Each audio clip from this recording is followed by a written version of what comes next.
नमस्कार साथियों, स्वागत है आप सभी का डीसी मैथ्स पाटन पे। मैं हूं राजेश कुमार। आज हम चर्चा करने वाले हैं चैप्टर नंबर 3 का ये एग्जाम्पल नंबर 9, जो कि है अपने आप में एक यूनिक पैटर्न। आइए देखते हैं ये क्वेश्चन क्या कहता है। क्वेश्चन का कहना है कि कुछ विद्यार्थियों ने पिकनिक में जाने की योजना बनाई। आप भी जाते होंगे या आपके स्कूल के द्वारा भी या आपके फ्रेंड सर्कल में भी ये योजना बनाई जाएंगी कुछ दिनों के बाद, या आप ही से ये तो बातें चल ही रही होंगी। तो पिकनिक में जाने की योजना बन रही है किनके बीच? कुछ विद्यार्थियों के। कितने हैं नहीं पता। अब उन्होंने भोजन पर व्यय के लिए क्या किया? 500 रुपये इकट्ठे किए। अब पिकनिक में जाना है तो कुछ खाना भी है, कुछ खाना है तो पैसे लगेंगे। पैसे लगेंगे तो कैसे? सब के सब क्या कर रहे हैं? मिला के देने वाले हैं। कितना? 500 रुपये इकट्ठे किए हैं। लेकिन उनमें से 5 विद्यार्थी पिकनिक में नहीं जा पाए। किसी कारणवश उनको घर से परमिशन नहीं मिला या कुछ भी कारण हो सकता है। 5 जो विद्यार्थी हैं उनका अचानक से क्या हो जाता है? कैंसल कर देते हैं वो लोग ये इस ट्रिप को। तो जिससे प्रत्येक विद्यार्थियों को जो भोजन पर व्यय के लिए रुपए देने हैं उससे 5 रुपये अधिक देने पड़ने प्रत्येक विद्यार्थियों को। याद रखिएगा स्टूडेंट। तो बताइए कि पिकनिक पर कितने विद्यार्थी गए। चलिए कुछ बातें हैं जो अंडरलाइन करनी है। पहली बात तो ये पिकनिक जाने की योजना बना रहे हैं कुछ विद्यार्थी। कितने हैं नहीं पता। अब उतने के लिए जो भोजन का खर्च है वो कितना आता है? 500 रुपये। 500 रुपये उतने के लिए जिन्होंने योजना बनाई उनके लिए 500 रुपये आता है। अब 5 विद्यार्थी नहीं जा रहे हैं। जितने में से प्लान बनाए गए उनमें से 5 हटा दिए जाएं तब भी 500 ही रहेगा, क्योंकि होटल में तो बात हो चुकी है 500 रुपये खर्च होने हैं। तो इससे होता क्या है कि जो जा रहे हैं उन पर 5 रुपये अधिक भार पड़ता है। 5 रुपये अधिक देने पड़ेंगे। कब से? पहले से। पहले जितने देने थे उससे क्या 5 रुपये अधिक देंगे। तो इससे हमें क्या निकालना है कि कितने विद्यार्थी जा रहे हैं कहाँ? पिकनिक पे। आइए देखते हैं अब कि इनसे हमें कैसे निकालना है। तो सबसे पहले हम क्या मान लेंगे? जो विद्यार्थी योजना बनाए हुए हैं उसको हम मान लेंगे x, कि x विद्यार्थियों ने क्या किया कि योजना बनाए। आइए माना कि पिकनिक जाने की योजना बनाने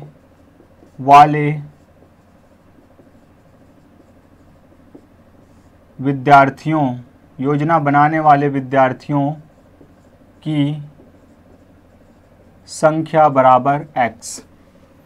जो योजना बना रहे हैं उनमें कितने लोग हैं? वो x है। नहीं पता तो क्या मान लिए? x मान लिए।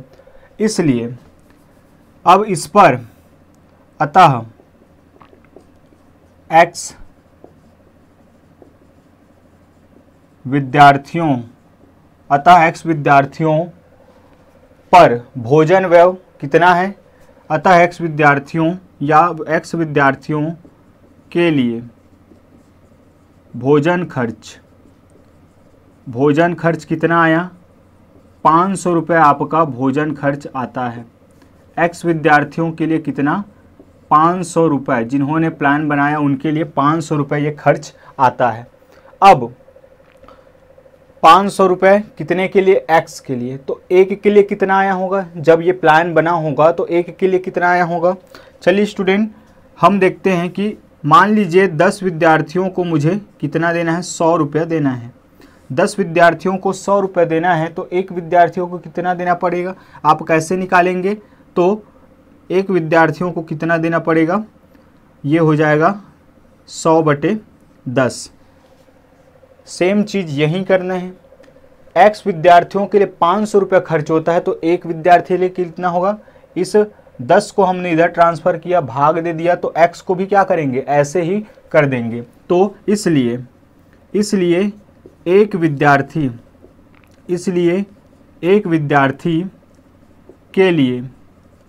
विद्यार्थी के लिए भोजन व्यय या खर्च बराबर 500/x रुपये।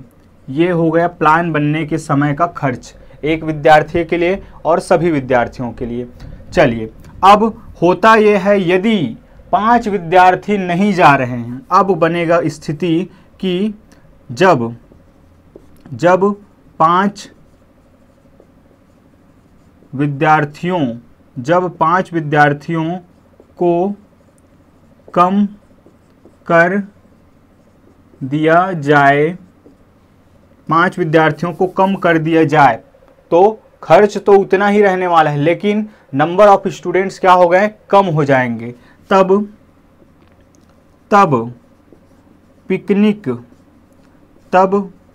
पिकनिक में जाने वाले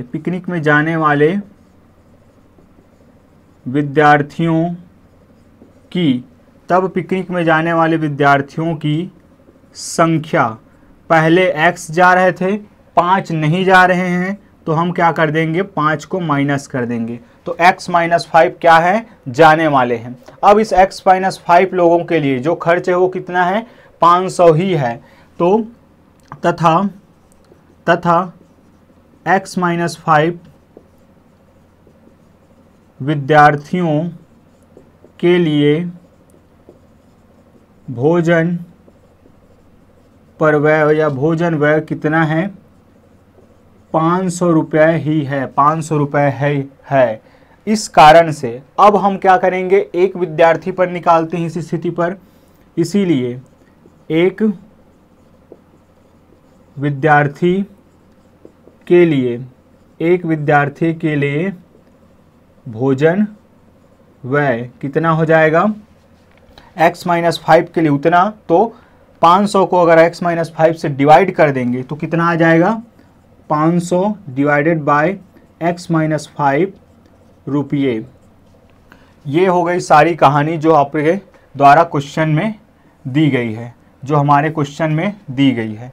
अब देखिए प्रश्नानुसार क्या कहना है, प्रश्नानुसार समझिए स्टूडेंट, क्या कहना है कि ये जो एक विद्यार्थी का खर्च आ रहा है, कब, जब 5 विद्यार्थी नहीं जा रहे हैं, तो एक विद्यार्थी का जो खर्च आ रहा है उस पर भोजन व्यय 500 बटे x माइनस 5 हमारे अनुसार है। लेकिन क्वेश्चन के अनुसार क्या कहना है कि यही जो रुपए है, ये जो रुपए है, ध्यान से समझिएगा, ये जो रुपए है वो क्या है, पहले देने वाले रुपये से 5 रुपया अधिक है। पहले कितना दे रहे थे, 500 डिवाइडेड बाय x, 500 बटे x रुपया दे रहे थे, उससे क्या दे रहे हैं हम, 5 रुपया अधिक दे रहे हैं। कब, जब 5 विद्यार्थी नहीं जा रहे हैं तब दे रहे हैं, तब, अर्थात ये क्या है, 500 बटे x माइनस 5 हमारे अनुसार जितना भी आया होगा, अगर मैं इसमें भी 5 रुपये जोड़ दूं तो ये दोनों क्या हो जाएंगे, बराबर हो जाएंगे। किसके अनुसार, प्रश्न के अनुसार। देखिए तो प्रश्नानुसार जो अभी हम चुकाने वाले हैं, कब, जब 5 विद्यार्थी नहीं जा रहे हैं, तब एक को कितना पड़ रहा है, ये पड़ रहा है आपको 500 बटे x माइनस 5। ये जो रुपए है पहले की तुलना में कितना है, 5 रुपया अधिक है। ये जो रुपए है पहले की तुलना में, पहले कितना था, 500 बटे x की तुलना में 5 रुपये अधिक है। इसका मतलब दोनों रुपए क्या हो गए, अब बराबर हैं। ये उससे ज़्यादा है 5 रुपये, तो इधर भी 5 रुपये जोड़ दिए, तो क्या हो गए, दोनों इक्वेट हो गए। तो अगर इसको सॉल्व जब हम करते हैं तो क्या हो जाएगा, ये हो जाएगा 500 x माइनस 5 इक्वल टू, यहाँ से क्रॉस मल्टीप्लाई, या देखें क्या हो जाएगा, 500 x इंटू 5 हो जाएगा आपका 5x डिवाइडेड बाय x। फिर से क्रॉस मल्टीप्लिकेशन से क्या हो जाएगा, यहाँ से हो जाएगा आपका 500x इज इक्वल टू 500 का जब x के साथ मल्टीप्लाई करेंगे, देखिए स्टूडेंट, चलिए एक बार हम लिख ही लेते हैं, 500 का x माइनस 5 से होगा और 5x का भी x माइनस 5 से मल्टीप्लाई करना है। तो क्या मिलेगा हमें, यहाँ मिलेगा 500x इज इक्वल टू, यहाँ मिलेगा 500x, 500 का जब माइनस 5 से करेंगे तो 5 इंटू 500।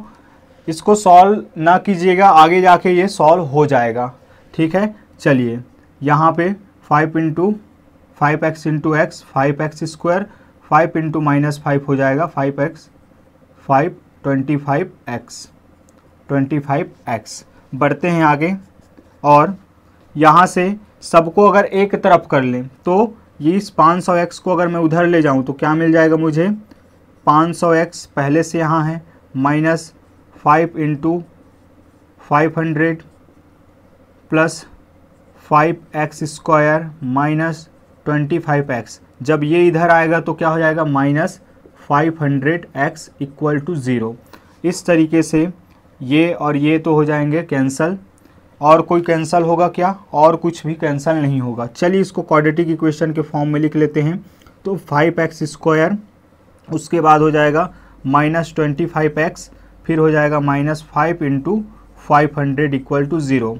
5 यहाँ भी कॉमन है, 5 यहाँ भी कॉमन, 5 यहाँ भी, सब में से क्या निकाल लेंगे हम, 5 को बाहर।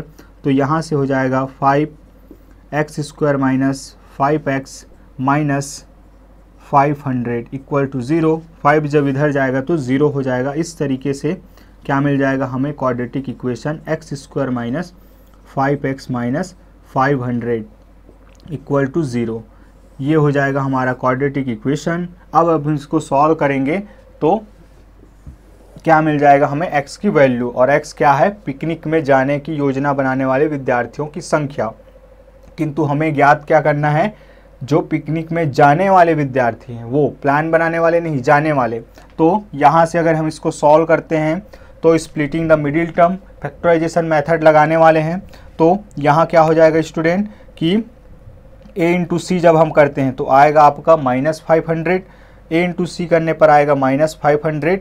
और इस तरीके से हम इसको क्या करने वाले हैं, ऐसे अरेंज करने वाले हैं कि दो संख्याओं का मल्टीप्लिकेशन क्या है, माइनस 500, बट उनका एडिशन या सब्ट्रैक्शन क्या मिले हमें, माइनस 5 मिले। तो वो होगा आपका 25 इंटू 20, 25 इंटू 20। 25 को हम क्या रखेंगे, माइनस में, क्योंकि हमें माइनस में चीज़ें चाहिए। तो यहाँ से हो जाएगा, इसलिए क्या हो जाएगा, ये x square minus 25x minus plus 20x minus 500 equal to 0।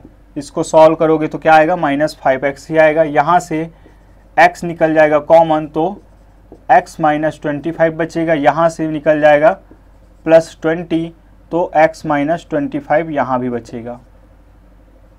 आगे जब हम इसको सॉल्व करते हैं तो x minus 25 x plus 20 equal to 0। अब यहाँ से स्पष्ट है कि x का दो मान आएगा, therefore x is equal to, जब x माइनस 25 को इक्वल टू 0 करेंगे तो क्या आ जाएगा, 25 आएगा। एंड क्या आ जाएगा, x is equal to minus 20। ये दो वैल्यूज़ आई हैं। अब ज़रा बताइए कि इनमें से लेना किसको है। तो कारण स्पष्ट है कि कभी भी संख्या, नंबर ऑफ स्टूडेंट माइनस तो हो ही नहीं सकता, नेगेटिव। इसीलिए क्या होगा, हम लेके चलने वाले हैं x इज इक्वल टू 25। चूँकि विद्यार्थियों की संख्या ऋणात्मक नहीं हो सकती है, इसलिए x बराबर 25 लेने पर तब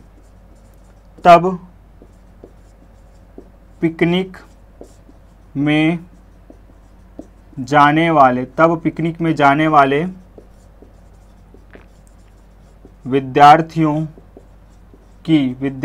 की संख्या बराबर x माइनस 5, और x का वैल्यू हम ले रहे हैं 25 माइनस 5, तो यहाँ से हो जाएगा 20। तो 20 जो स्टूडेंट्स हैं वो क्या करने वाले हैं, पिकनिक पे जाने वाले हैं। आई होप आप लोगों को यहाँ कवर किए गए जो मुख्य बिंदु हैं, ये वाला पार्ट और ये वाला पार्ट आपको अच्छे से समझ में आया होगा। बढ़ते हैं आगे, देखते हैं क्वेश्चन एग्जाम्पल नंबर 10 को। बिल्कुल आइए स्टूडेंट, अब हम देखने वाले हैं एग्जाम्पल नंबर 10 को। मैं रीड कर रहा हूँ, आप ध्यानपूर्वक सुनेंगे और समझेंगे। तो एक विद्यार्थी ने 80 रुपये में कुछ किताबें खरीदी। ये जो कुछ वर्ड है, कुछ किताबें, अंडरलाइन कर लीजिए। कितने में, 80 रुपये में खरीदी।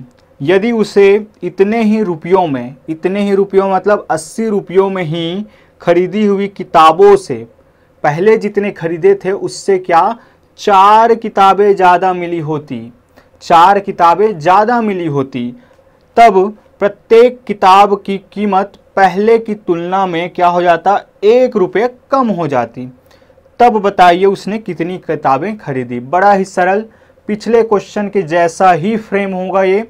चलिए, तो एक व्यक्ति जो है वो क्या करता है, 80 रुपये में कुछ किताबें खरीद के लेके आता है। क्या है हमें नहीं पता, तो क्या कर लेंगे, X किताबें खरीद के लेकर आता है।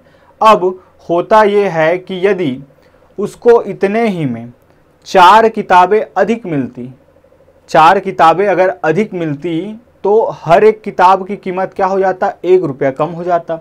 हर एक किताब की कीमत क्या हो जाता, 1 रुपया कम हो जाता। तो 2 सिचुएशन यहाँ बन रहे हैं जैसा कि पिछले में हुआ सेम। अब क्या होगा तो देखते हैं। माना कि क्या पूछा गया है आपको, किताबों की संख्या पूछा गया है। तो माना कि X किताबें खरीदी गई, माना कि X किताबें खरीदी गई। कितनी किताबें, X किताबें खरीदी गई स्टूडेंट्स। X किताबें खरीदी गई, कितने में खरीदी गई, तो X किताबों की संख्या, इसीलिए X किताबों की कीमत, X किताबों की कीमत कितना होता है, X 80 रुपये। X किताबों की कीमत कितना होता है, 80 रुपये। तो बताइए एक किताब की कीमत कैसे निकालेंगे, 80 को क्या करेंगे, नंबर ऑफ बुक्स से क्या कर देंगे, डिवाइड कर देंगे। किताबों की संख्या से क्या कर देंगे, हम क्या कर देंगे, डिवाइड कर देंगे। इसलिए एक किताब की कीमत बराबर 80/X रुपये, ये हो जाएगा। अब क्या कहा जा रहा है, अब कहा जा रहा है कि इतने में ही अगर 4 किताबें अधिक मिली होती तो 1 रुपया कम पड़ता। चलिए, तो यदि 4 किताबें अधिक मिली, यदि 80 रुपये में ही 4 किताबें अधिक मिले, यदि 80 रुपये में ही 4 किताबें अधिक मिले, तब क्या होगा, 4 किताबें अधिक मिले तो पहले कितने मिल रहा था, पहले की तुलना में अधिक मिले ना। तो पहले मिल रहा था X, अब मिलेगा 4 अधिक। तो X+4 किताबों के लिए, X+4 किताबों की कीमत कितना हो जाएगा, 80 ही है। इसलिए इस स्थिति में एक किताब की जो कीमत होगी, क्या होगा, 80/X+4 रुपीज़, ये हो जाएगा। मेन कहानी तो हमने कर ली, आगे की ओर बढ़ते हैं। अब इस स्थिति में क्वेश्चन ने कहा है कि आपको प्रत्येक पहले की तुलना में कितना पे करना पड़ता, एक किताब के लिए 1 रुपया कम पे करना पड़ता है। कब, जब आप X+4 किताबें आपको मिलती है तब एक किताब की कीमत कितना पड़ता है, 80/X+4। और ये जो है वो क्या है, पहले की तुलना में 1 रुपया कम है, पहले की तुलना में 1 रुपया कम है। कौन, 80/X+4, इससे 1 रुपया कम है। तो प्रश्नानुसार क्या हो जाएगा, ये जो 80/X+4 है वो पहले की तुलना में 1 रुपया कम है। यहीं से बनेगा इक्वेशन, ये पहले से 1 रुपया कम है तो इसमें भी क्या कर देंगे, 1 रुपया कम, तो दोनों क्या हो जाएगा, बराबर हो जाएगा। ये जो है पहले की तुलना में 1 रुपया कम है, इस तरीके से भी आप देख सकते हैं। तो यहाँ से अगर हम इसको सॉल्व करते हैं तो क्या हो जाएगा, ये मिलेगा हमें 80/X+4। वहाँ जब हम उसको सॉल्व करते हैं तो क्या मिलेगा हमें, चलिए ये मिल जाएगा हमें 80 minus x divided by x, cross multiply करते हैं।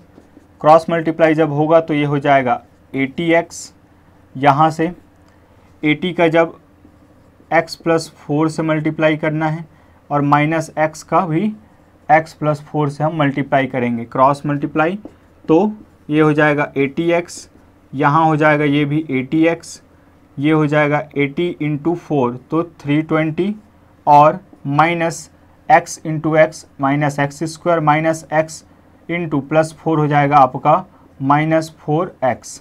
सबको एक तरफ ले जाते हैं तो क्या मिलेगा हमें 80x plus 320 minus x square minus 4x minus 80x। यहाँ से हमने क्या कर लिया इसको, तो यहाँ से सॉल्व करेंगे, ये और ये क्या हो जाएगा कैंसल, तो यहाँ बचेगा minus x square minus 4x plus 320 equal to 0। इस तरीके से अगर हम देखें माइनस साइन कॉमन ले लें तो क्या हो जाएगा x square plus 4x minus 320 equal to 0। ये रहा हमारा क्वाड्रेटिक इक्वेशन।